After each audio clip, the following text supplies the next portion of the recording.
धन्यवाद सभापति महोदय, आपने मुझे बजट चर्चा पे बोलने का अवसर दिया।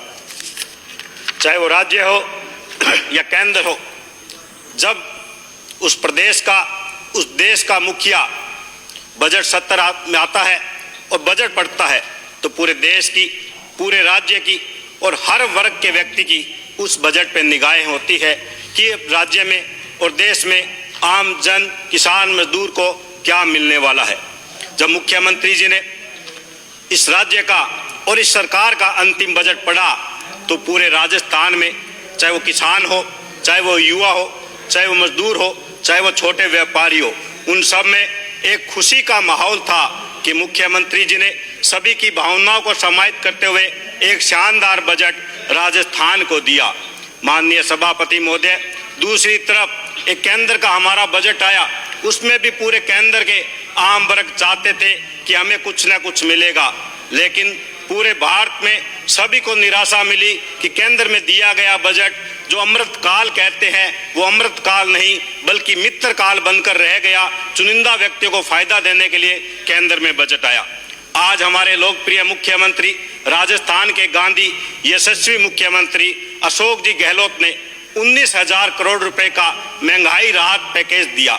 यह महंगाई राहत पैकेज क्यों देना पड़ा, इसके लिए पूरे देश की जनता को पता है कि केंद्र में बैठी तानाशाह सरकार, केंद्र में बैठी ये मोदी सरकार जिस तरह से पिछले 9 साल की उसकी नीति की वजह से पूरे देश में जो महंगाई बढ़ी, पूरे देश में जो पेट्रोल डीजल के भाव बढ़े, पूरे देश में जो बेरोजगारी बढ़ी, जिससे पूरा हाहाकार मचा, जिससे पूरा देश चिंतित हुआ, उसके तहत ये पहला राज्य बना जिसमें मुख्यमंत्री जी ने आम गरीब किसान मजदूर को राहत देने के लिए 19,000 करोड़ का राहत पैकेज दिया।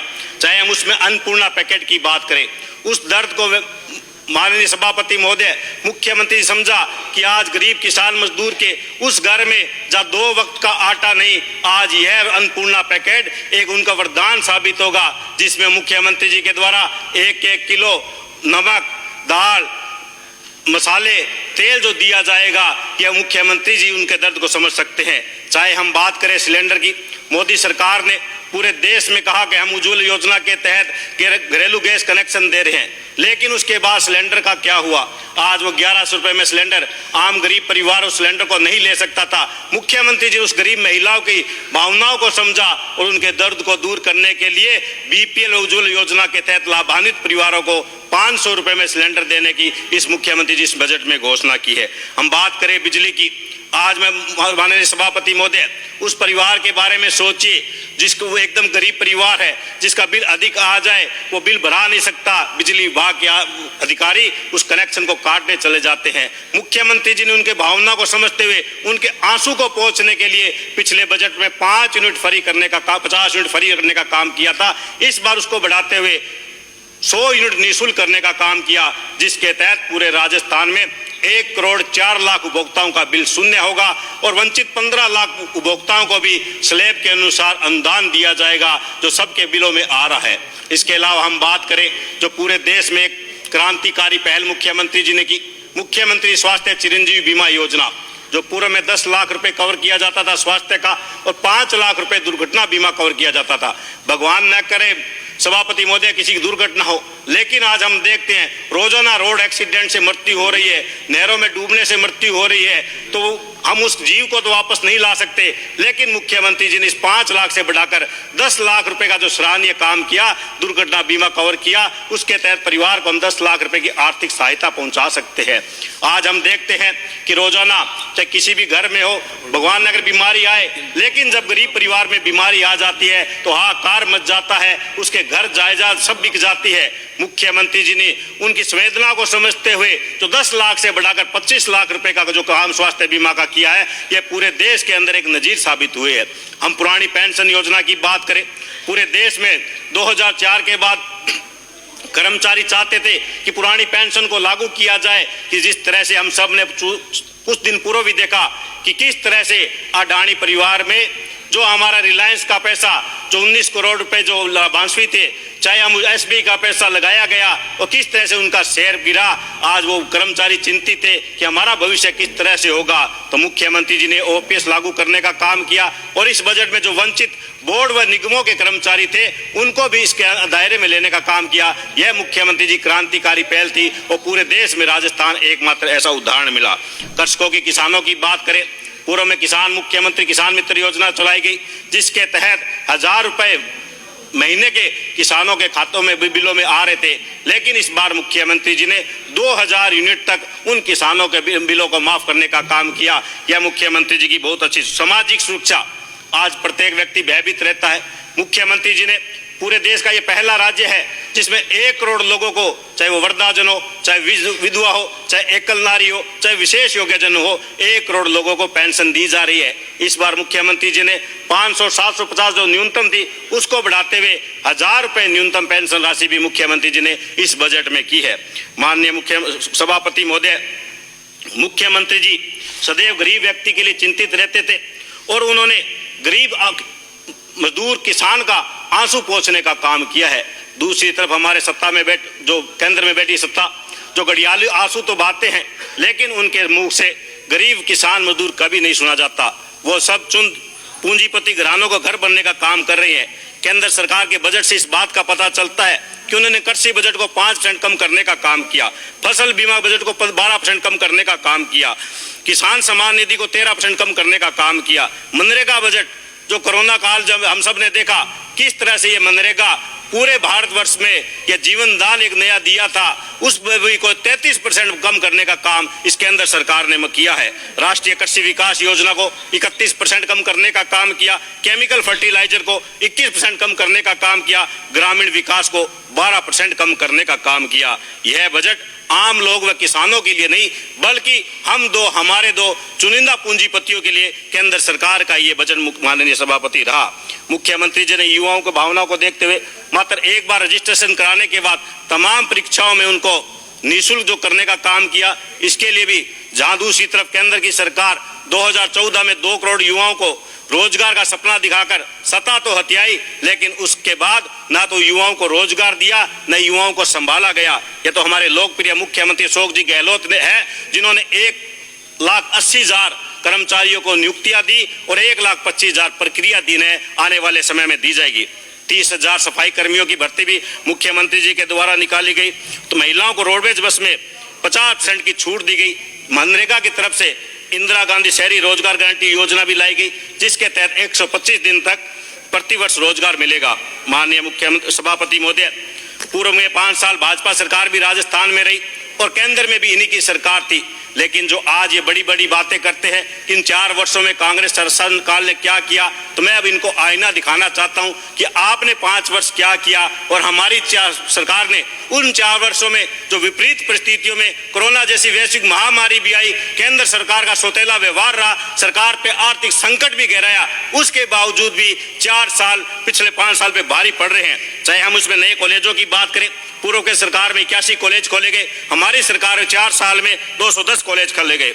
एग्रीकल्चर कॉलेज 1 खोला गया, हमारी सरकार में 42 खोले गए।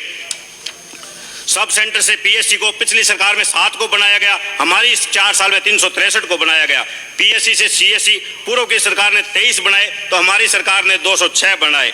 नर्सिंग कॉलेज पूर्व की सरकार ने 2 बनाए, तो हमारी सरकार 25 बनाने जा रही है। सड़क निर्माण पर हम व्यय की बात करें तो पूर्व की सरकार ने 19,472 करोड़ रुपए खर्च किए, तो हमारी सरकार ने मात्र 4 साल में 25,285 करोड़ रुपए खर्च किए।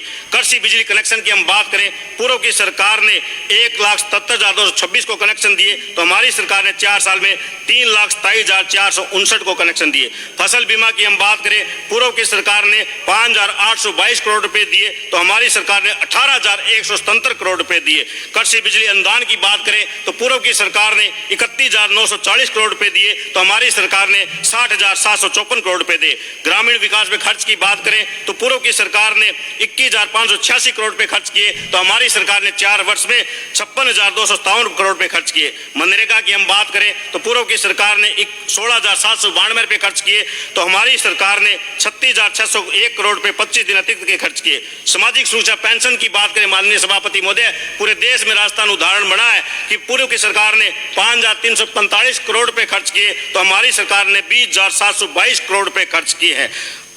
सरिन फीडर की रीलाइनिंग की बात करें, पूर्व की सरकार में 0 किलोमीटर रीलाइनिंग हुई, हमारी सरकार ने 84 किलोमीटर की है।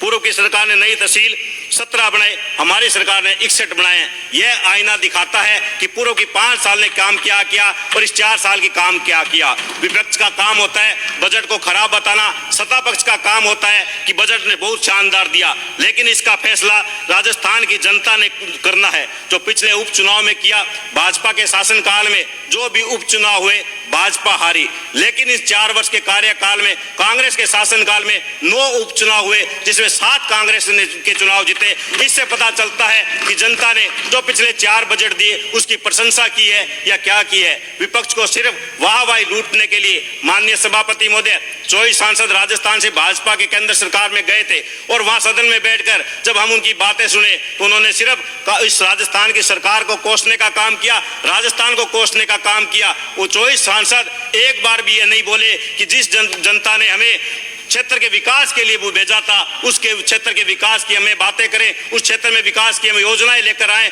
उस क्षेत्र के विकास की घोषणाएं करें। एक तरफ तो हमारे मुख्यमंत्री जी विधायक कोटे का पैसा 2.25 करोड़ से 5 करोड़ करने का काम किया, वहीं जब पूरा देश कोरोना जैसी महामारी में हाहाकार मचा हुआ था, हमारे देश के मोदी ने उन सांसदों का पैसा फ्रीज करने का काम किया जिससे कि क्षेत्र में पैसा नहीं बढ़ जाए। मेरे चूरू लोकसभा की बात करें, मोदी जी जब चूरू लोकसभा चुनाव में आए थे उन्होंने एक बड़ी घोषणा की थी कि चूरू से सरसा नेशनल हाईवे बनाएंगे, वाया नौहर जाएंगे। हमारे नेताओं ने वाहवाही लूटी कि नौहर का नाम मुख्य मोदी जी ने पढ़ा है, लेकिन शायद सांसद महोदय ने उनको मना कराया होगा क्योंकि उनकी सोच रही है कि वोट विकास से नहीं बोलते, वोट तो जाति और धर्म से मिलते हैं, वोट तो भाई से भाई लड़ाने से मिलते हैं। तो आज वो नेशनल हाईवे नहीं है। दूसरी तरफ हमारे मुख्यमंत्री जी ने बजट घोषणा की थी कि चूरू से नौहर मेगा हाईवे बनेगा, 229 करोड़ रुपए से उसका काम भी शुरू हो चुका है। माननीय सभापति महोदय, चाहे मैं मेरे क्षेत्र की बात करूं, 4 वर्ष का कार्यकाल पिछले 20 वर्ष पे भारी पड़ रहा है। 40 वर्षों में हमें नौर में एक राजकीय महाविद्यालय मिला,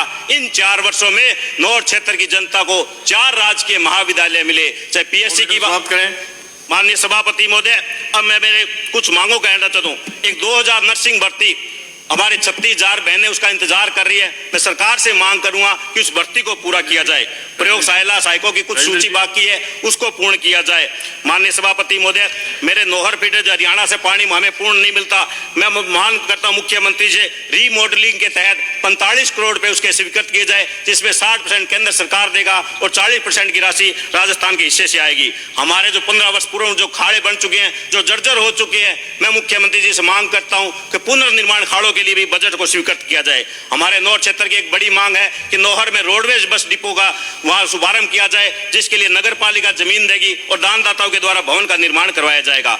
खुइया में जो मुख्यमंत्री ने कृषि कनेक्शन तो काफी किए हैं, उन कृषि कनेक्शन चलाने के लिए 132 केवी जीएसएस का निर्माण करवाया जाए। 33 केवी जीएसएस के लिए घणियासर, उदासर, नीमला, थिराना, मलवानी में किया जाए।